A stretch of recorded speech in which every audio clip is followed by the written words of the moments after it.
Assalamualaikum warahmatullahi wabarakatuh. Baiklah, kita akan masuk mata kuliah Ilmu Kealaman Dasar dengan dosen pengampunya Ibu Diana Susanti MPD. Baiklah, kami kelompok A akan membahas tentang sumber daya alam. Sebelum masuk pada materi, saya akan memperkenalkan nama anggota kelompok saya.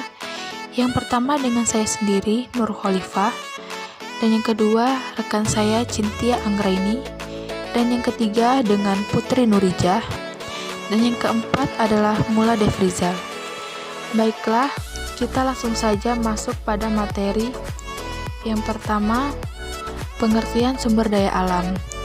Sumber daya alam adalah sumber yang terbentuk karena kekuatan alami, misalnya tanah, air, dan perairan, biodata udara dan ruang, mineral, bentang alam, panas bumi dan gas bumi, angin, pasang surut, dan arus laut. Dan kedua, klasifikasi sumber daya alam dan lingkungan hidup. Berikut ini beberapa penggolongan sumber daya alam berdasarkan sifat, yang terbagi menjadi 4 bagian. Yang pertama, berdasarkan sifat. Yang kedua, berdasarkan potensi. Yang ketiga, berdasarkan tujuannya. Dan yang keempat, berdasarkan cara pengolahan dan pemanfaatannya. Dan yang ketiga yaitu konsep-konsep pengelolaan sumber daya alam. Yang pertama, sumber daya alam hayati. Sumber daya alam hayati terdiri sumber daya tumbuhan, pertanian, perkebunan, hewan, peternakan, dan perikanan. Dan yang kedua, sumber daya alam non-hayati ialah sumber daya alam yang dapat diusahakan kembali keberadaannya dan dapat dimanfaatkan secara terus-menerus, contohnya air, angin, sinar matahari, dan hasil tambang. Dan yang keempat adalah masalah kependudukan dan lingkungan hidup.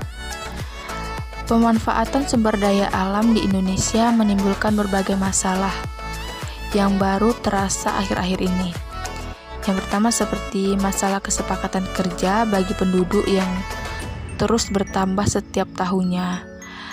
Dan yang kedua seperti masalah pertambahan angkatan kerja dan kesukaran atau hambatan dalam bidang pengembangan industri sehubungan dengan pertambahan angkatan kerja tersebut.